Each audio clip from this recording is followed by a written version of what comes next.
Boa tarde. Boa tarde, irmãos da nossa querida Escola Jesus Cristo.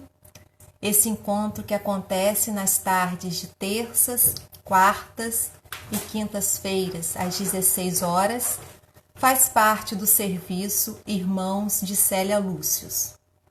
E hoje eu estou aqui para substituir uma querida colaboradora da nossa escola, a minha sogra, Ana Maria, que para mim é um exemplo de amor e dedicação a essa instituição e que ao longo dos anos vem me inspirando ao estudo, ao amor e à prática do Evangelho de Jesus. Então eu peço licença a todos para externar aqui a minha gratidão a ela. E como eu estou substituindo Ana Maria, como mensagem preparatória para a nossa oração, eu vou ler alguns versos da Carta aos Espíritas, de Casimiro Cunha, que é o autor que ela tem um imenso carinho. Carta aos Espíritas. Se fostes chamados à luz da grande revelação, lembra, amigo, que a doutrina é o pensamento cristão. Capacita-te, portanto, que a tua necessidade é de aplicar o Evangelho por tua felicidade. Se já escutaste no mundo a doce voz dos espaços, corrige o teu coração, regulariza os teus passos. Cumpre sempre os teus deveres, trabalho e realização são das preces mais sublimes da tua religião. No desempenho sagrado de tua excelsa missão, não te afaste da tarefa, da paz e da redenção. Não te percas no caminho, és bem o trabalhador, de quem Jesus vive à espera dos testemunhos de amor. Vamos elevar a Deus os nossos corações.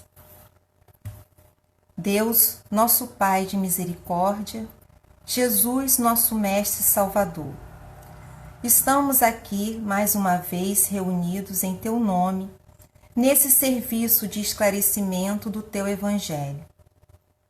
Agradecemos a oportunidade e te pedimos que nos ajude a colocar nossos sentimentos e pensamentos em sintonia com o plano superior, a fim de que possamos assimilar e absorver todos os ensinamentos aqui expostos. Em Teu nome, em nome dos nossos amigos e benfeitores espirituais, pedimos permissão para iniciarmos o estudo dessa tarde. Que assim seja.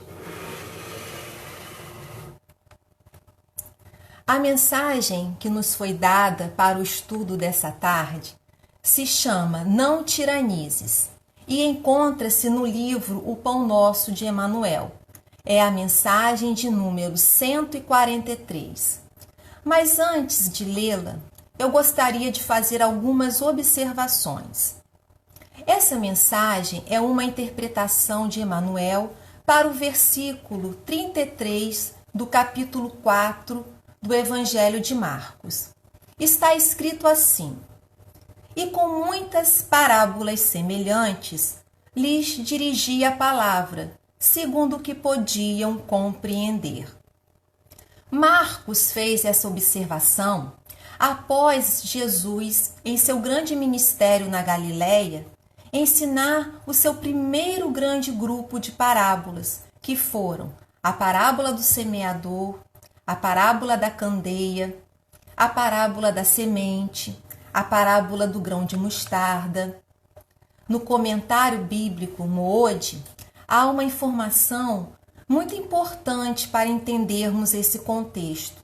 Ele diz o seguinte, que Jesus começou a ensinar por meio de parábolas conforme a multidão foi aumentando, conforme a oposição dos fariseus foi se intensificando e conforme os seguidores superficiais foram se multiplicando.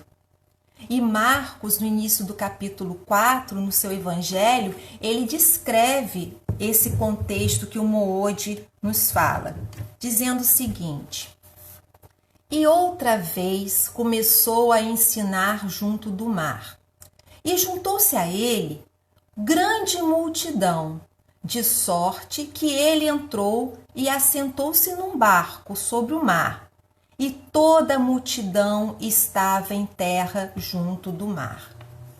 Então, com essa atitude de ir para o mar, porque havia uma multidão muito grande que seguia a Jesus, ele pôde ter uma visão privilegiada da heterogeneidade e diversidade das pessoas que o seguiam. Simbolicamente falando, ele percebia o mar das experiências humanas, porque eram pessoas, meus irmãos, de diferentes grupos sociais. Havia as pessoas ricas, mas havia as pessoas bem humildes, pobres que seguiam Jesus. Havia as pessoas de diferentes culturas, de diversos lugares, de diferentes crenças. Até mesmo no monoteísmo hebreu conviviam diversas seitas do judaísmo, como a seita dos fariseus, que eram os doutores da lei, dos saduceus, dos nazarenos, dos essênios, dos samaritanos. Mas uma coisa muito importante, isso não foi impedimento para Jesus deixar de falar, para Jesus deixar de ensinar, de expor os planos de Deus.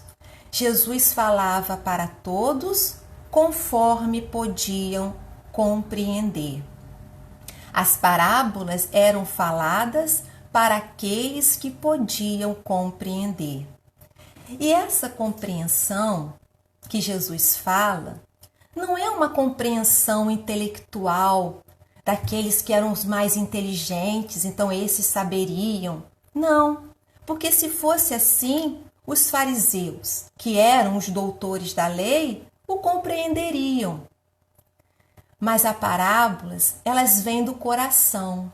Então, compreenderiam aqueles que já tinham aberto as portas do coração para terem essa compreensão que Jesus fala. Meus irmãos, eu fiz essa introdução para entendermos o porquê da mensagem de Emmanuel, não tiranizes, para a interpretação desse versículo que está no Evangelho de Marcos.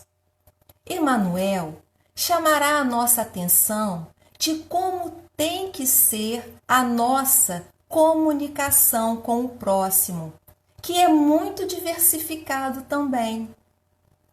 Em uma palestra, no nosso dia a dia, encontramos uma diversidade muito grande de pessoas, até porque nós estamos na família, nós estamos no nosso grupo de trabalho, nós estamos na rua, nós estamos no comércio. Então, olha a diversidade de pessoas que nós encontramos. Então, temos que ter sempre em mente que é importante falar segundo o que podem compreender.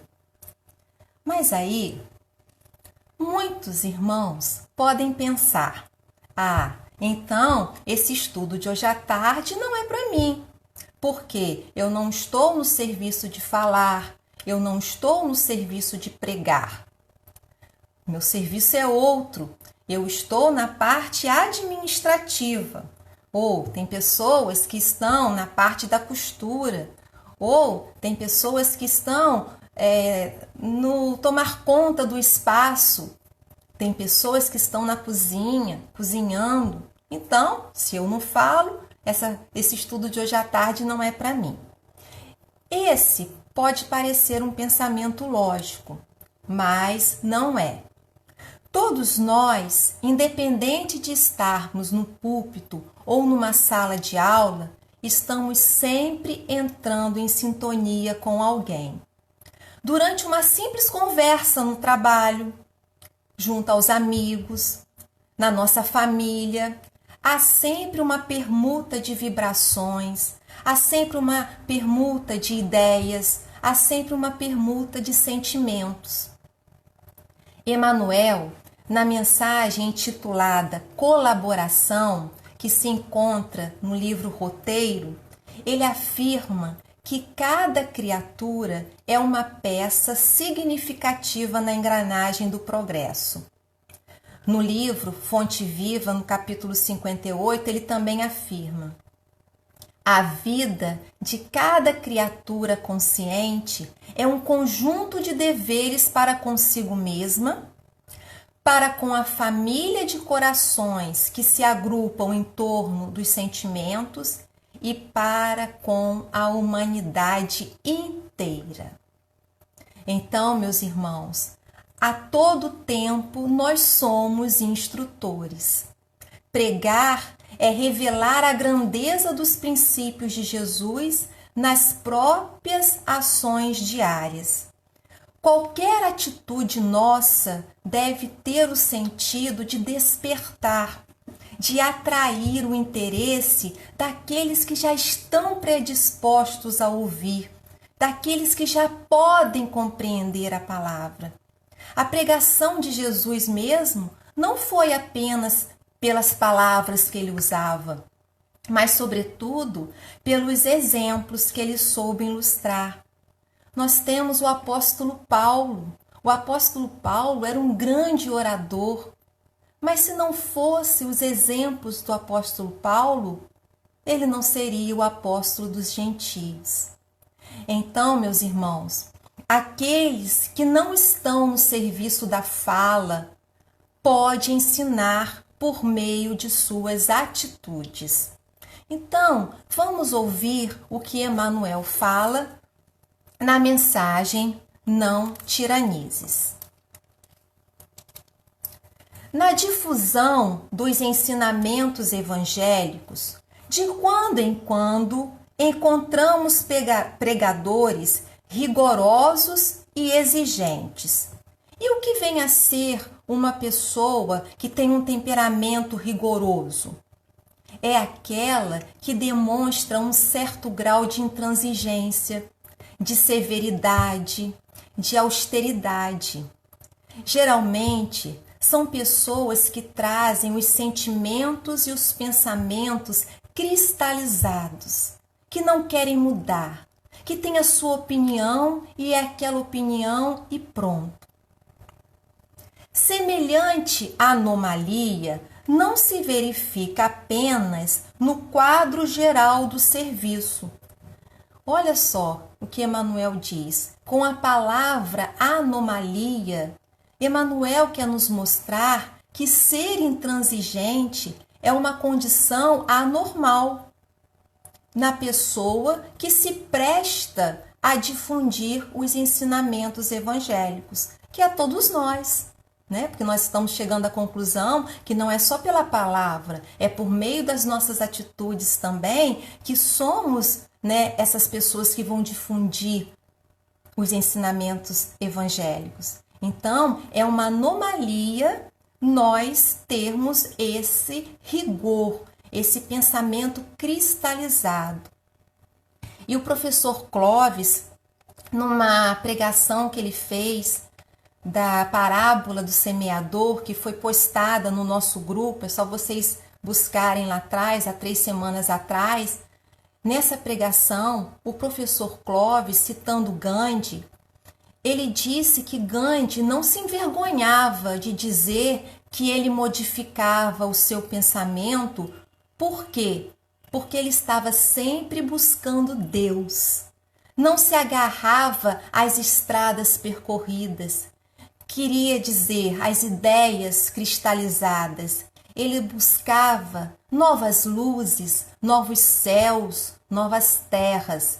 E nunca chegar a um ponto de não retorno. Quer dizer, de não ter aquela ideia de que não vou mudar. Discussões acerbas se levantam, tocando a azedia venenosa. Então, ele diz, né, que olha o que acontece, né? Isso que acontece na esfera doutrinária, também, continuando aqui a leitura, na esfera particular, não raro surgem amigos severos e fervorosos que reclamam desesperadamente a sintonia dos afeiçoados com os princípios religiosos que abraçam. Então, não é só nos ensinamentos evangélicos, mas também na esfera particular, há essas pessoas, esses irmãos, de pensamentos rigorosos, afeiçoados aos princípios religiosos com muito rigor em que abraçam e que não conseguem mudar os seus pensamentos. E aí, porque eu antecipei, ele diz o seguinte, discussões acerbas se levantam tocando a azedia venenosa. Então ele aqui constata o que acontece quando essa atitude de rigor é colocada em prática. As pessoas, elas começam a discutir. As pessoas começam a brigar. Cada uma quer ter a sua razão, sem ouvir muitas vezes o que o outro tem a dizer e que muitas vezes é a mesma coisa, estão falando sobre o mesmo assunto. Belas expressões afetivas são abaladas no fundamento por ofensas indébitas.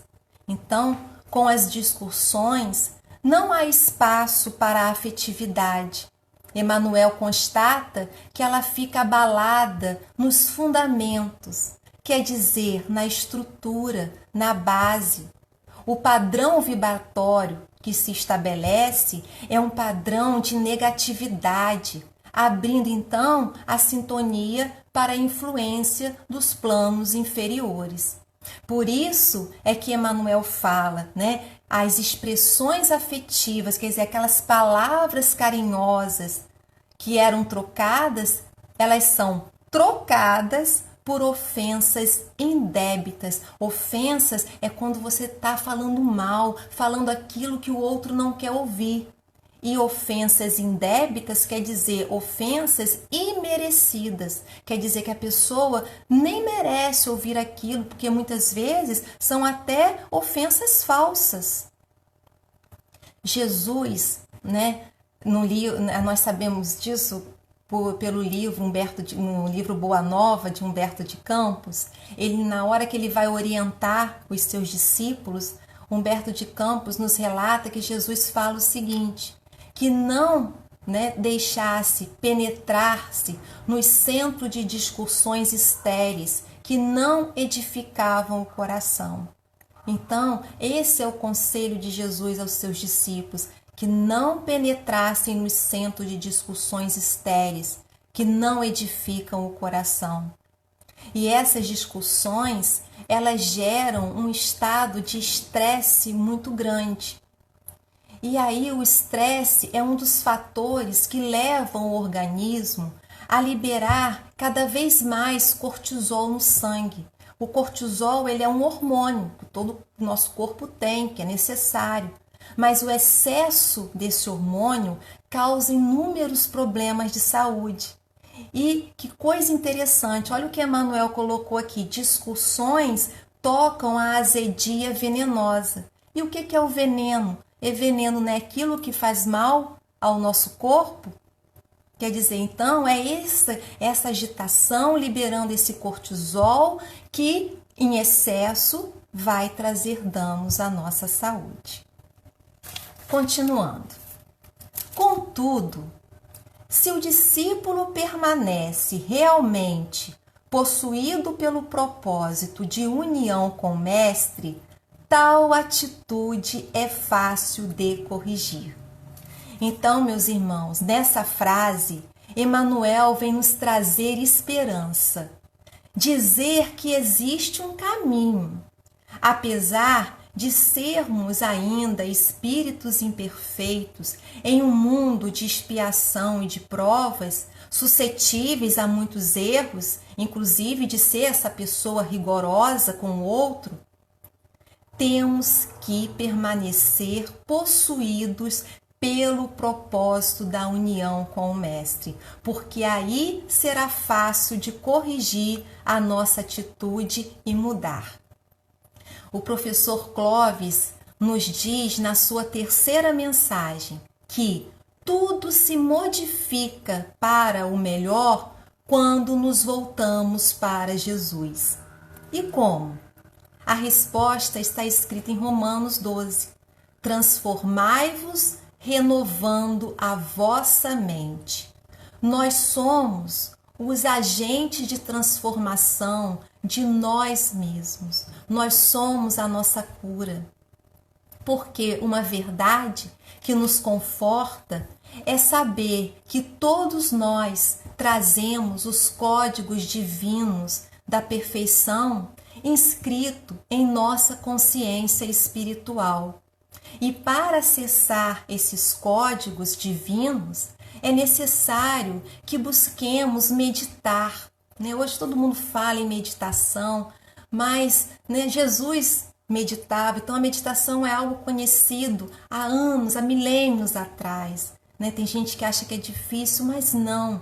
Meditar é voltarmos para dentro de nós por meio de uma autoobservação e assim ter a condição de mudar o que ainda é imperfeito em nós.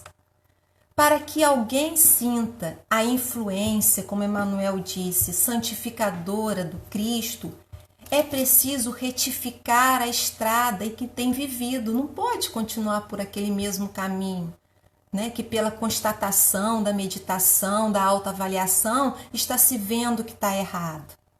Tem que mudar. Essa é a orientação de Emmanuel. Até a ciência hoje já reconhece que nosso cérebro, que nossa mente, ela é passível de mudança. Até tempos atrás, não. Achava-se que a pessoa não poderia mudar, que nosso cérebro, até 3 anos de idade, estacionava, mas não. Hoje, os neurocientistas, eles já mostram que pela neuroplasticidade, o nosso cérebro ele tem condições de criar novos caminhos. Nosso cérebro é plástico, flexível, ele se transforma. E isso é uma bênção de Deus. Ele refaz as circuitarias todo o tempo. Isso quando? Quando nós treinamos alguma habilidade. Então, quanto mais nós treinarmos algo, mais nosso cérebro vai desenvolver essa área. Então, criar o hábito desse autoconhecimento, do conhecer-se a si mesmo. Santo Agostinho, no Livro dos Espíritos, ele orienta, o que ele fazia, ele aconselha o que ele fazia. Ele dizia que à noite ele fazia algumas perguntas para si mesmo, ele passava em revista a sua consciência. E aí ele perguntava se aquilo que ele fez durante o dia foi bom, se aquilo que ele fez foi útil, se aquilo que ele fez não magoou ninguém. Uma coisa interessante que eu pensei é se aquilo que ele fez, se ele morresse naquele momento, não iria macular, os pensamentos, os sentimentos dele quando ele chegasse no outro plano. Então, é essa meditação, é esse autoaperfeiçoamento que devemos estar buscando, esse conhecer a si mesmo. Kardec, ele nos fala que no Evangelho segundo o Espiritismo, que se reconhece o verdadeiro espírita pela sua transformação moral e pelos esforços que emprega para domar as más inclinações. Então vamos continuar. O Senhor somente ensinava aos que o ouviam segundo o que podiam compreender. Aos apóstolos conferiu instruções de elevado valor simbólico, enquanto que a multidão transmitiu verdades fundamentais, quer dizer, verdades importantes, através de contos simples. Jesus, como nosso mestre, como um grande pedagogo, ele adequava a mensagem divina aos mais humildes, utilizando elementos que eles conheciam. É por isso que encontramos no Evangelho referência a pastores, a ovelha, a grãos, a poços de água, sementes, coisas simples que fazia parte do dia a dia das pessoas. Tudo isso, como Emmanuel diz, para falar verdades fundamentais. A conversação dele diferia de conformidade com as necessidades espirituais daqueles que o rodeavam. Jamais violentou a posição natural de alguém. Jesus é amor e quem ama respeita o outro. Deus é misericordioso. Jesus, eles respeitam o nosso tempo. E para terminar, se estais em serviço do Senhor, considera os imperativos da iluminação, porque o mundo precisa de servidores cristãos e não de tiranos doutrinários. Então, meus irmãos, é imperativo, é para já a nossa iluminação. Deixar fluir a nossa luz interior por meio da elevação do nosso padrão, do padrão da nossa vontade. Emmanuel, ele nos diz na mensagem, na conquista da fé, que Deus está em nós. Deus está conosco, junto de nós e ao redor de nós. E isso é imensamente consolador. Sabermos que existe um poder onisciente de Deus em nós.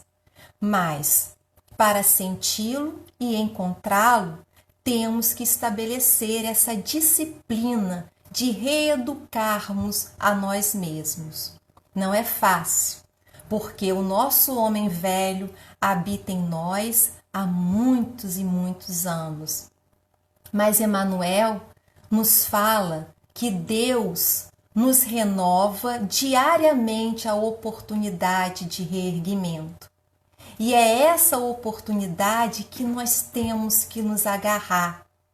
E assim, nesse processo de evolução, a cada dia entendermos mais, compreendermos mais e respeitar mais o nosso próximo como Jesus, falando e agindo segundo o que podem compreender. Vamos orar. Pai nosso que estais nos céus, santificado seja o vosso nome. Venha a nós o vosso reino. Seja feita a vossa vontade, assim na terra como nos céus. O pão nosso de cada dia dá-nos hoje. Perdoa, Pai, as nossas dívidas, assim como nós perdoamos aos nossos devedores. Não nos deixe, Senhor, cair em tentação. Livra-nos de todo o mal, porque Teus são o reino, o poder e a glória, para sempre. Que assim seja.